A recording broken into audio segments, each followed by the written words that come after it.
We can come back, but the time is gone. I'm round, running to escape from your left. Don't lie, cause I know your heart. Don't try looking for someone to forget. 안녕하세요. 나는 개미다. 플라잉 엔트 TV의 날개미입니다. 주식 경험이 많으신 분들은 이미 알고 계시겠지만 개인 투자자들은요, 주식의 시작 전부터 이미 세력들보다 훨씬 뒤처진 위치에 있는데요. 그래서 이번 영상에서는 어떤 부분들에서 개인들이 불리하고 그리고 어떤 마인드를 가지고 주식에 임해야 하는지 제 기준에서 말씀을 드리도록 하겠습니다. 자, 우선 오늘 장 마감 리뷰를 하도록 하겠습니다. 오늘 장 양시장 장중에 살짝 밀리는 듯 했으나 종가에는 플러스로 마감을 했는데요. 코스피 차트를 먼저 보시면요. 시초가는 21선 위에서 시작을 했는데 장중에 다시 21선을 이탈하면서 흐름이 약한 느낌이었는데 장 후반에 다시 끌어올리면서 결국은 21선을 회복하면서 마감을 했는데요. 오늘은 거래를 늘리면서 21선을 회복했다는 게 의미가 큰 것 같습니다. 제가 직전 영상에서 21선을 회복하면 다시 랠리를 이어갈 수 있겠다고 말씀을 드렸는데요. 기술적으로는 다음 저항선인 여기죠. 2400포인트 근처에서 왔다 갔다 하면서 며칠 동안은 매물 소화를 하면서 갈 것처럼 보여집니다. 오늘도 코로나 확진자 수가 크게 늘어나지는 않아서 코로나 이슈만 마무리가 되면 사상 최고가 돌파도 시간 문제가 아닐까 조심스럽게 예상해 봅니다. 다음으로 코스닥 차트를 보시면요. 코스피보다는 코스닥이 좀 더 강한 느낌이 드는데요. 어제 영상에서 말씀드린 이 라인이죠. 870포인트에 근접하면서 오히려 어제보다는 이렇게 거래를 줄였는데요. 그만큼 시장 자체가 강하다는 증거가 아닌가 생각합니다. 아무래도 코스닥은 제약 바이오 기업들의 시총이 절대적이라 그동안 소외되었거나 사상 최고가 돌파 직전에 제약 바이오 종목들이 움직이기 시작하면서 코스닥 지수도 사상 최고가를 돌파할 수 있을 것으로 예상이 되는데요. 제약 바이오 랠리의 시작은 셀트리온이 되길 기대해봅니다. 양시장 수급을 보시면요. 코스피에서는 외인 기관 양매도에 코스닥은 외인 기관이 양매수였는데요. 코스피에서는 외인 기관이 매도를 하면 개인이 받쳐주고요. 코스닥에서는 개인이 매도를 하면 외인 기관이 받쳐주는 대세 상승장에서의 가장 이상적인 수급 상황이 아니었나 생각이 듭니다. 이 표를 보시면요. 8월 31일 기준으로 고객 예탁금이 60조를 돌파를 했는데요. 이 수치는요. 2017년 대세 상승장에서 최고 수치였던 30조의 2배에 해당하는 수치죠. 즉 시장을 의심하실 필요가 없다는 의미입니다. 자, 다음으로 오늘장 셀트리온의 리뷰를 하도록 하겠습니다. 기술적으로는 여기 박스권 하단에서 이틀 연속 이렇게 거래를 줄이고 그리고 양봉을 낸 흐름 자체는 괜찮아 보이는데요. 내일 아니면 이번 주 내에는 거래를 실어서 21선을 돌파를 해주는 모습이 나와줄 것으로 예상이 됩니다. 가능성이 그렇게 크진 않지만 만약에 공매들이 영혼까지 끌어모아서 이 박스권 하단의 지지라인을 무너뜨린다면 우리도 영혼까지 끌어모아서 추매로 대응을 해주면 될 것 같습니다. 지금 상황에서 지지라인을 무너뜨린다는 건 추세를 꺾겠다는 의미보다는 신용이나 단타 개미들을 털고 가겠다는 의미가 더 크기 때문이죠. 수급을 보시면요. 오늘 연기금이 오랜만에 8만여 주나 매수를 하면서 30만원을 지켜준 모양새인데요. 이전 영상에서도 말씀드렸듯이 셀트리온은 외국인으로 찍게 되는 수급이 들어올 때 상승할 확률이 높았기 때문에 연기금이 연속적으로 매수를 해주는 상태에서 하루빨리 외국인까지 연속적인 매수를 해주길 기대합니다. 자, 오늘 장 마감 리뷰와 셀트리온의 기술적 분석은 여기까지 하도록 하고요. 자, 다음으로 대세 상승장에서 개인 투자자들이 필연적으로 겪게 될 난관은 무엇이며 그에 대한 대응은 어떻게 해야 할지를 말씀을 드리겠습니다. 첫 번째 난관은 바로 정보의 불균형인데요. 세력들은요, 정보의 입수가 개인들보다 훨씬 빠른데요. 거기다가 그런 정보들을 세력들이 원하는 타이밍에 언제든지 언론에 뿌릴 수 있는 위치에 있죠.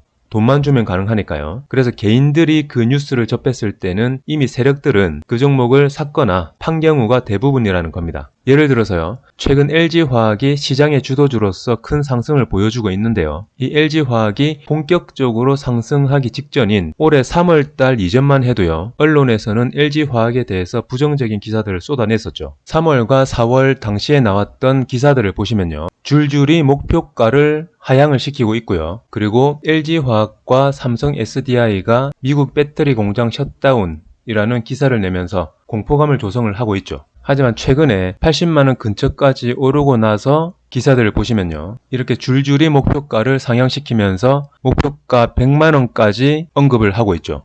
이렇게 주가가 조정을 하거나 밀릴 때는 안 좋은 기사를 내다가 주가가 오르게 되면 또 언제 그랬냐는 듯이 좋은 기사를 내는 게 세력들의 특징이죠. 물론 LG화학이 지금 상투라는 말은 아니지만 단순히 언론에 나오는 기사만 믿고 매매를 하기에는 개인 투자자들의 리스크가 너무 클 수 있기 때문에 개인 투자자들은 이런 기사들을 역으로 잘 활용할 수 있는 감각을 길러놓는 것이 향후 주식을 하면서 꼭 필요하다고 생각을 합니다. 그리고 뉴스 기사와 더불어 개인들의 투자를 방해하는 것이 바로 종목 토론실인데요. 정보를 입수할 방법이 없는 개인 투자자들은요, 주로 종목 토론실 같은 곳에서 정보를 얻으려고 하죠. 세력들은 이런 개인들의 심리를 이용해서 매집 과정에서는 종목 토론실의 분위기를 험악하게 만들고요, 매도 시기에는 종목 토론실의 분위기를 좋게 만들어서 개인들한테 물량을 넘기죠. 그래서 제가 말씀드리고 싶은 부분은요, 종목 토론실에서는 객관적인 정보를 얻는 용도 외에 회사를 험담을 한다든지 찬양을 하는 글들에 너무 과몰입을 해버리면 자칫 세력들의 심리전에 말려들 수가 있다는 겁니다. 정작 세력들은 이런 글들에 전혀 관심이 없죠.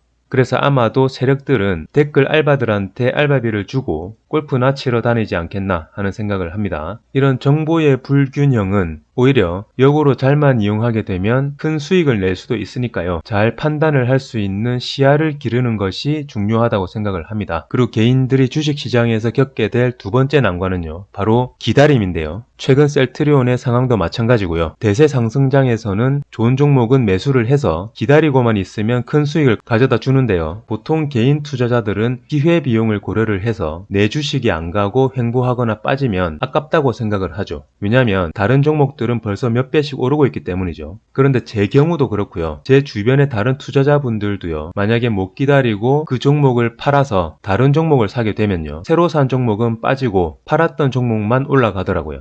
이렇게 많은 셀트 주주분들이 셀트리온이 오르기만을 손꼽아 기다리고 있는 상황인데요. 그런데 막상 셀트리온이 상승을 하게 되면요, 생각보다 많은 분들이 큰 수익을 못 볼 가능성이 크다고 생각을 합니다. 왜냐하면요, 이게 공매들이 실제로 노리는 걸 수도 있는데요. 조정 구간에서 조금만 오르면 다시 빼버리는 패턴을 반복을 하다 보면요, 나중에 진짜 상승이 나올 때는 다시 빠질까봐 개인들은 많으면 1-20% 정도만 먹고 나와버리게 되거든요. 그래서 주가가 올랐을 때는 조정 구간에서 주가가 다시 밀린다고 아까워하실 필요가 전혀 없다는 말씀을 드리고 싶습니다. 제가 한 달 전에 이 방송용 계좌에서 후성이라는 종목을 사놨었는데요. 이쯤에서 샀다가 사자마자 며칠 만에 이렇게 10% 정도의 수익을 봤는데요. 그 이후에 이렇게 다시 마이너스로 왔다가 어제 오늘 이렇게 한 번에 20% 이상이 급등을 해버렸죠. 제가 만약에 이때 10% 정도를 먹고 매도를 했으면 과연 밑에서 다시 매수를 했을까 하는 생각이 드는데요. 아마 다른 종목을 사서 다시 물려 있을 수도 있었겠죠. 그래서 상승장에서는 괜히 여기저기 단타 매매를 자주 하게 되면요, 수익이 더 날 수 있는 것도 못 나고요, 괜히 손절까지 키다가 손절을 해서 손실을 안 볼 수 있는 것도 손실을 보게 되는 경우가 상당히 많죠. 그래서 다른 종목이 올라가는 걸 부러워할 필요도 없고요, 내 종목이 안 간다고 해서 답답해 하실 필요도 없다는 말이죠. 후성 같은 경우에도 지금 종목이 올라가니까 관심이 생기는 거지, 이렇게 밑에 있을 때는 사실 아무도 관심이 없었죠. 그래서 오늘 영상에서 말씀드린 부분을 종합을 해보면요, 대세 상승장에서는 좋은 종목을 미리 사놓으셨다면 세력들이 뿌려대는 온갖 루머에 휘둘리지 마시고요, 그릇의 크기를 키워서 진득하게 가지고 가시면 여지껏 단 한 번도 경험해보지 못한 엄청난 수익을 보실 수 있을 거라고 생각을 합니다. 최근에는 제가 셀트리온의 수급이나 기술적인 부분보다는 심리와 관련된 영상을 많이 촬영을 하는데요. 그 이유는요, 셀트리온만큼 현재 주가를 빼고 모든 게 갖춰진 종목은 단언컨대 없다고 생각을 하기 때문입니다. 그래서 셀트리온 주주라는 자부심을 가지시고요, 다가올 상승에 대비하셔서 안전벨트를 꽉 조여 매시길 바랍니다. 그럼 이번 영상은 여기서 마치도록 하겠습니다. 지금까지 플라잉 엔터TV의 날개미였습니다. 감사합니다.